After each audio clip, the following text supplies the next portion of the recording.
I have worked so long and so hard, that's what she said, long and hard to make acrylic paints do the things I want them to do. But I have this nagging suspicion that maybe oils was always the way to go. I've never really given them a fair shot. I've played with them a little bit here and there, but I think it's time to really buckle down and give them a try.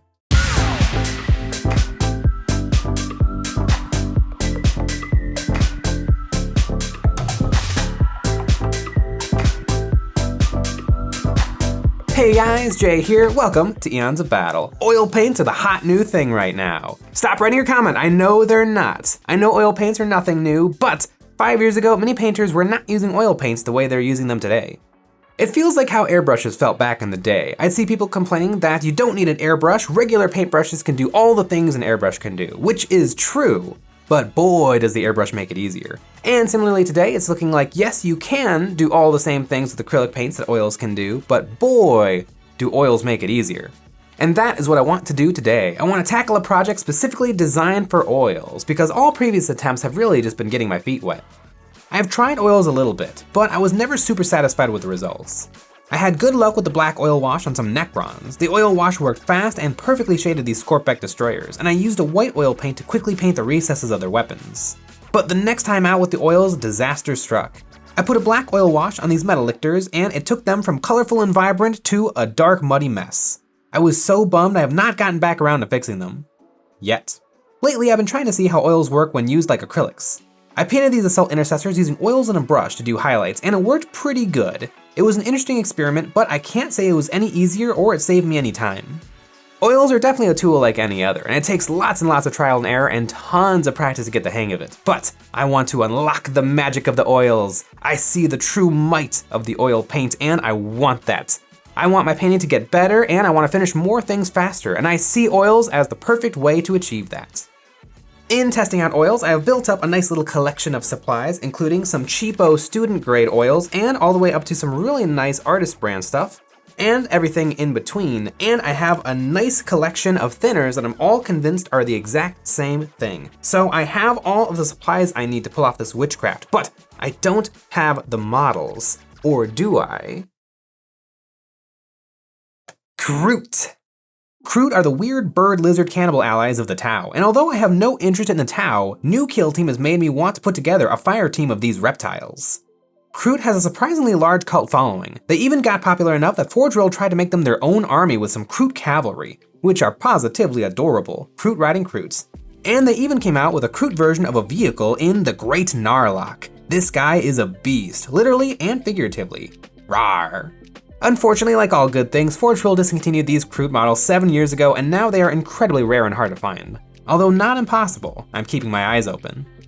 But anyhow, these models should take to oils perfectly, and make for an easy way to show off just what these paints can do. Their bare alien skin, wood-clad weapons, and leather clothing should provide an excellent canvas for the natural shading of oils to really shine.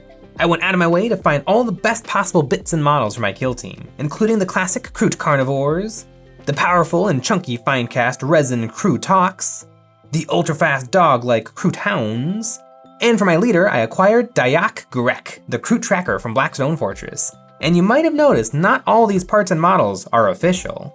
I made extensive use of 3D printed parts. The heads are modeled by and made available on Cults 3D by the artist FELIXTHECRAZY. His designs are great, and if you download, make sure you tip.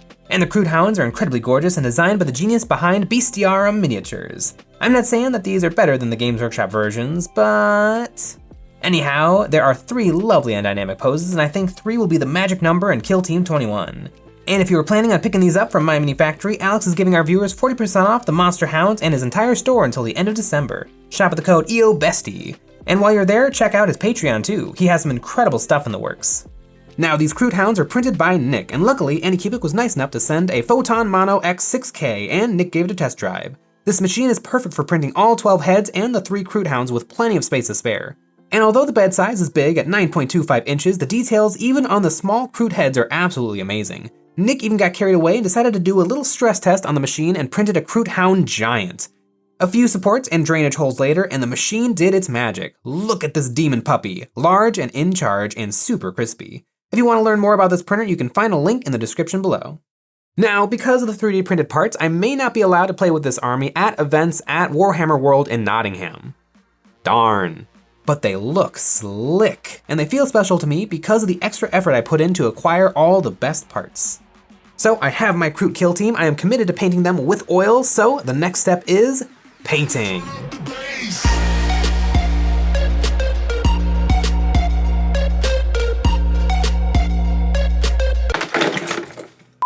Well, if you had asked me a year or two ago when was I going to be painting Kroot, I probably would have said never. But good old Kill Team 21 making the Kroot look good. Step 1, give him a good prime job. I prime the models black. I find that black primer works for me in about 95% of cases. I like knowing that my shadows are already taken care of. I can do my own highlights, thank you very much. Next up, the base coat. I'm using a brown green. It's nice and dark and natural looking, perfect for the base layer of Kroot skin.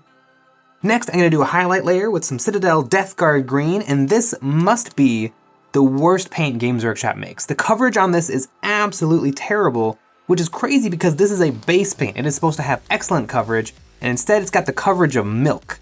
But it will go through the airbrush okay, and especially once I've added a drop of Pro Acryl Olive Flesh. I sprayed this on from above. It might seem garish, but it'll be perfect in the end. I sprayed this exactly like a Zenithal, only shooting from above so that his underparts were all still green. I love this stage of the model. In only a few minutes, I feel like I have made huge strides in getting the models done. But enough airbrush, now it's time to break out a real brush. My Kroot are a very Krooty shade of green now, and I really like it.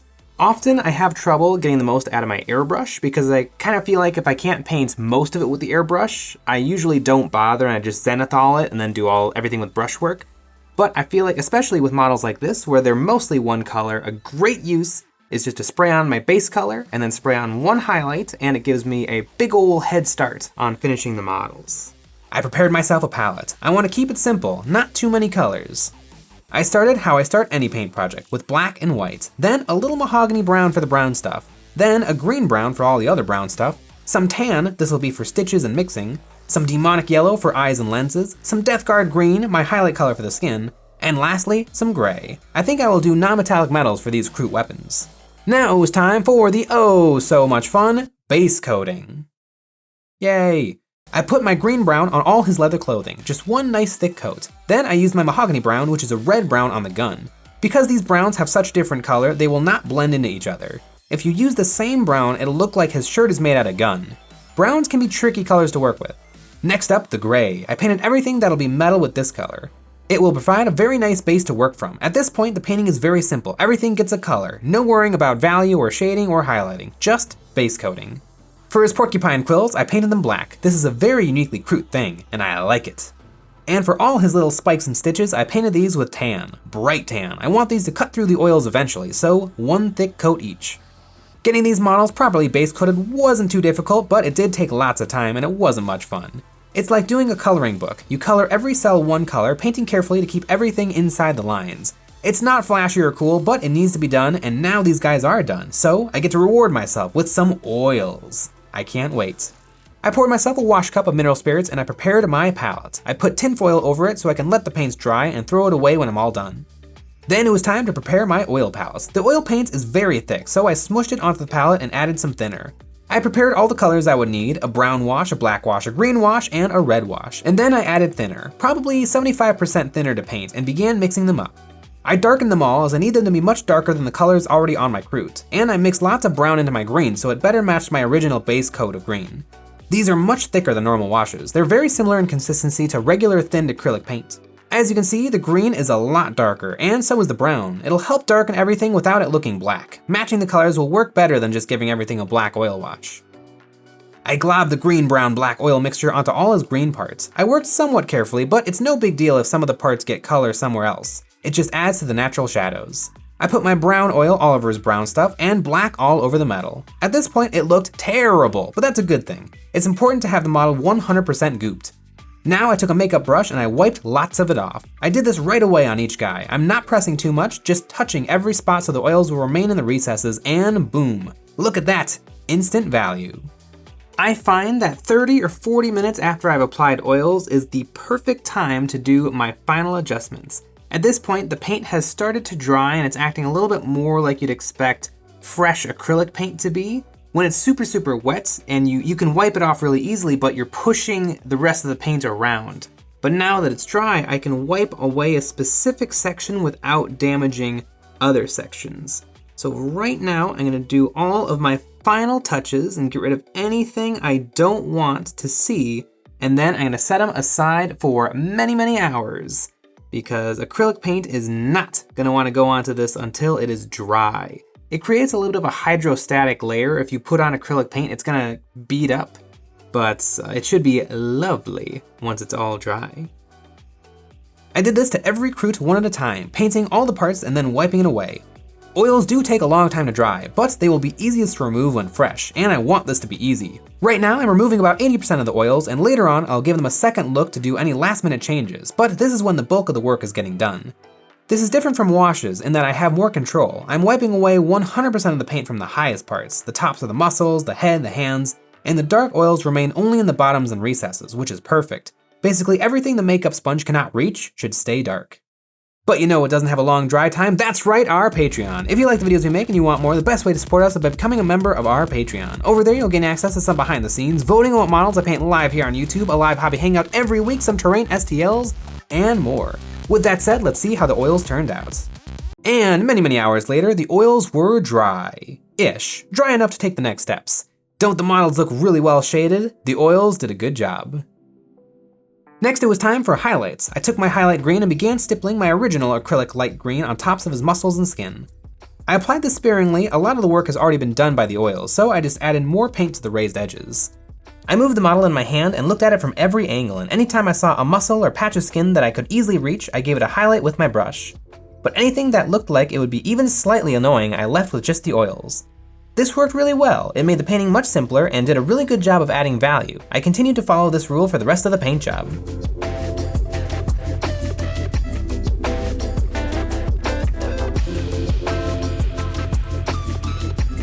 I did another layer of green, this time with a little bit of tan mixed in, and I only dotted parts of the model. I'm building up value, and the closer to white I get, the more details will stand out. I continued working the skin. At this point, I'm using mostly tan, and I was loving how the paint was working. For me, this is the most fun part of the paint job. I'm just putting on the finishing touches. I did the same techniques on the browns, going in with my original acrylic brown on top of the oil wash brown. This will lighten up the clothing and add definition, but not cover up everything. Then I mixed some tan into my brown to give myself a light shade and began stippling. The model was already looking good from the oil wash, but now it's really coming to life from these highlights. Finally, my lightest shade of brown. This one is close to a 50-50 mix of brown and tan and is representing the light being caught on the raised portions of the leather parts. I did the same steps on his rifle, but here I did something a little bit different. I base coated all of the wooden parts again to bring back that red-brown color to help it stand out from the brown in his clothing. Then I mixed my red-brown with tan and made small random stripes across the red-brown parts of the gun to create a wood grain texture.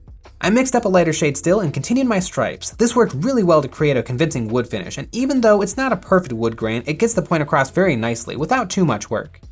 On all the metal bits, I highlighted with my base color gray, leaving the dark wash showing through here and there. I mixed my gray with a little bit of white and went back and gave all the metal on this model a quick and dirty edge highlights. The metal is showing up nicely and is very cold in color next to the warm greens and browns. Finally, I took some almost white paint and touched this to the model here and there on the metal to act as reflections. Lastly, the model was looking sharp. I went back with my pure tan acrylic paint and I touched up all of his little stitches, but they had shown through the oils pretty good. I don't know if they really needed a touch up. I am enjoying this half of the painting process way more than the first half.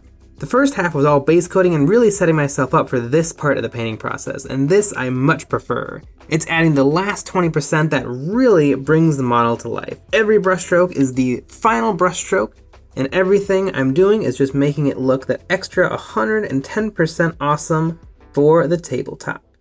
Time for some last minute upgrades. I took a tiny brush with some long bristles and did some micro scratches on the metal parts. This made them look nice and used. I was feeling a little spicy, so I applied a little blood for the blood god onto the racks of meat that are here and there on the model. And for the Kroots with larger eyes, I painted them with a dot of yellow. I don't use that much yellow in my painting. Maybe I should give it a try more often. I'm almost done with these guys and I have to work on all of their quills, and I think for this I'm gonna be doing some batch painting. I don't usually do a lot of batch painting because number one, I don't like it, and number two, I don't think it's actually all that helpful. I don't think batch painting is the right answer for all situations. Especially with these Kroot, I had to do a lot of moving the model around, refreshing my paintbrush, and if you're doing those things a lot, you might as well just carefully focus on each model one by one. But with batch painting, I think it's gonna work perfectly for the quills because I just pick up a model, hold it upright, blast it with the dry brush, move on. Pick up a model, hold it upright, blast it with the dry brush, move on. Not refreshing my brush, not, trying that hard to be perfect, and I think that's when batch painting is really gonna help. I probably should have made more use of dry brushing on this project, but I am such a perfectionist, I did almost everything with proper highlighting. On the tip of each quill, I decided to have a spot of tan, so I base coated these with some brown to make it look like a natural transition. The quills start out tan, and as they grow longer, the shafts are black, just like on real porcupines. Lastly, the bases. I want a dry, desolate looking environment, so pigments will be perfect. I broke out this light tan pigment powder, and it worked okay, but whatever natural pigments they use in this stuff is very light and didn't want to stick into the crevices as much as other pigments, so I added a few drops of alcohol to each base to bind down the powders. And lastly, the only thing left was to paint the rim of the base brown. I like brown rims for more natural miniatures. Black for sci-fi, brown for fantasy, and Crude are a little bit of both.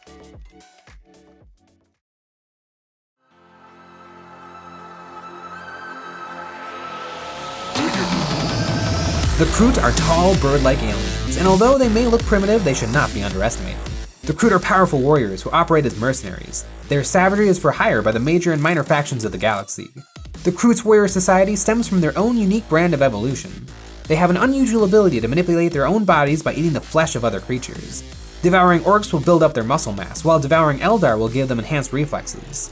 Although the Kroot are only a tiny alien race amongst many in the galaxy, they are an interesting and unique group of monsters. These guys are sweet. I love how they turned out. It wasn't too bad, and it was lots of fun just getting to highlight on top of the oil layer, and they really turned out slick. I can totally see this becoming a new tool in my repertoire, and I'm not sure if I love the bases. I've been trying out this new pigment powder, and the grains of it are not as heavy as some of the other pigment powders I've used, and so it didn't want to settle as much. But I do like the dry, desolate look it gave me. That is what I'm going for, but I think maybe down the line I might do a little something to add a little more pizzazz. But I am super satisfied with these Kroots. They are lovely. I am very excited to get these guys in a game. The Kroot have many interesting strategies where they can remain out of sight for longer than most factions, and the Kroot Hounds are currently the fastest models in the game of Kill Team. So the point was to try out oils, and were they effective? Yes. Were they a game changer? Maybe. I think the oils performed really well, but it still took a long time to paint these 11 dudes. I will get better and faster with more practice, and I like the process. Simple base coating on everything, one thick coat of oils, and then a final highlight. And I think there was plenty of things I could have done to help the process along. Maybe a gray or a white prime would have kept my colors a little bit more vibrant so I wouldn't have had to do as much highlighting, and the Kroot are just a little bit naturally desaturated. Maybe next time I should try to paint some big old blue ultramarines and see how that works out with oils. Also, it was kind of a challenge time-wise with the drawing of these models. Usually with acrylics, I can just sit down and power through a project. Even the thickest acrylic washes only take a few minutes to dry, but oils, it's gonna take some time. I would say that the oils I put on these guys were workably dry in about 5 hours, but really overnight to a day is better. Acrylics do not like to go on top of wet oils, and some of the thickest spots on these models are still just a little bit wet, so I'll probably give them a full week before I varnish. So should everyone run out and buy oils? I don't think so. They can do some great work, but you really need to know what you're doing. I think that normal acrylics are so much more forgiving, available, safer, cleaner. I think people should start with regular acrylics. Everything I did on these Kroots I could have achieved with normal acrylic washes instead of oils. The difference would be small. I'm very experienced with acrylics and I do prefer them, but I have found that I can do a little more with oils. And as my painting quality has increased, I have found that I have naturally moved away from acrylic washes. I just don't feel I need to reach for them as often as I used to. But that being said, I used acrylic washes for years and I got some of my favorite paint jobs of all time using them. If you feel like you're ready to take the plunge into oils, I say go for it. But if you think all this looks like a big hassle and it's not for you, you definitely don't need it.